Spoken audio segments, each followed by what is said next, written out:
अगर आपको ज्ञात हो तो कुछ दिन पहले मैंने एक डेडिकेटेड वीडियो के माध्यम से उत्तर प्रदेश में डीएलएड फर्स्ट सेमेस्टर और थर्ड सेमेस्टर के संदर्भ में आपको अवगत कराया था कि इसके लिए आवेदन जुलाई माह के दूसरे सप्ताह से लिया जाना प्रस्तावित है। उसी के क्रम में आज दिनांक 10 जुलाई 2024 को सचिव परीक्षा नियामक प्राधिकारी कार्यालय द्वारा सभी जिलों के डाइट प्राचार्य को एक पत्र लिखा गया है। आप अपने स्क्रीन पर देख पा रहे होंगे। डीएलएड प्रथम और तृतीय सेमेस्टर परीक्षा वर्ष 2024 हेतु प्रशिक्षण पूर्ण कर चुके अभ्यर्थियों के ऑनलाइन आवेदन पत्र पूरित किए जाने के संबंध में यहाँ पर आप पहले पैराग्राफ में देख सकते हैं, परीक्षाएं जो हैं वो अगस्त माह के प्रथम सप्ताह में होना प्रस्तावित बताया जा रहा है। ठीक है, हालांकि ये परीक्षाएं पहले जुलाई के लास्ट वीक में ही होना प्रस्तावित था, लेकिन एक आध हफ्ता इधर उधर शिफ्ट हो सकता है। तो यहाँ पर आप देख सकते हैं अगस्त के पहले सप्ताह में परीक्षाएं अब प्रस्तावित बताई जा रही हैं। ठीक है, और इसके लिए आवेदन प्रारंभ हो चुके हैं, जो कि 12 जुलाई से लेकर के 21 जुलाई 2024 तक आवेदन भरे जाएंगे।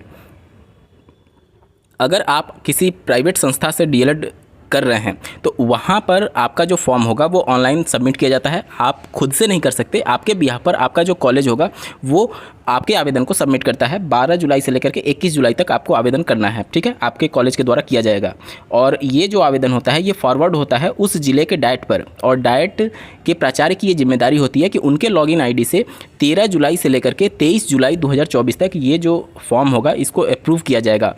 अप्रूव जैसे ही किया जाएगा, ये जो पीएनपी है उनके डेटा सर्वर पर ये पूरा जो एक तरीके से आपका जो डेटा होगा वो ट्रांसफ़र हो जाएगा और उसके बाद से एडमिट कार्ड जारी किए जाते हैं।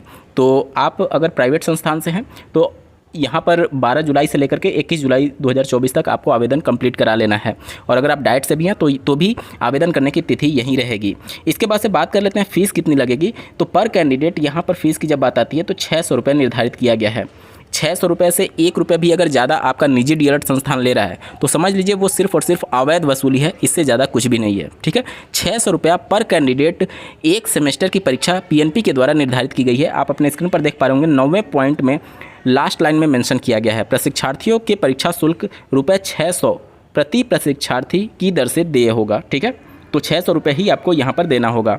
अब ये 600 रुपये जो है वो पूरे सेमेस्टर भर के परीक्षा के लिए है, ऐसा नहीं है कि सब्जेक्ट वाइज 600 नहीं, पूरे सेमेस्टर के जितने भी सब्जेक्ट होंगे आपके फर्स्ट और थर्ड सेमेस्टर में, सभी सब्जेक्ट्स को मिला करके आपको जो टोटल फीस देना है वो मात्र 600 रुपये ही देना है। ठीक है, और इसके बाद से अगर परीक्षा की बात करें तो डेट यहाँ पर प्रस्तावित बताई गई है अगस्त के प्रथम सप्ताह में। तो आप सभी अपनी परीक्षा की तैयारी में लग जाइए, क्योंकि प्रथम सेमेस्टर में बहुत ज़्यादा बैक लगती है, क्योंकि कैंडिडेट इससे पहले बीए करके आते हैं, बीएससी करके आते हैं, तो उसका पैटर्न कुछ अलग होता है। यहाँ का पेपर का पैटर्न आप देखेंगे तो मैक्सिमम 2 नंबर के ही क्वेश्चन पूछे जाते हैं। आपको यहाँ पर कॉपी नहीं भरना होता है, टू द पॉइंट लिखना होता है, जिसकी वजह से ज़्यादा यहाँ पर आप बैक लगते हुए देखते हैं। तो अगर आप सीरियस अभी तक नहीं हुए हैं तो अब हो जाइए, क्योंकि अब आपके पास 1 महीने से भी कम का समय बचा हुआ है। फर्स्ट सेमेस्टर और थर्ड सेमेस्टर दोनों कैंडिडेट आप अपनी पढ़ाई शुरू कर दीजिए। इस वीडियो को देखने के लिए आपका बहुत बहुत धन्यवाद। भगवान करे आपका दिन शुभ हो।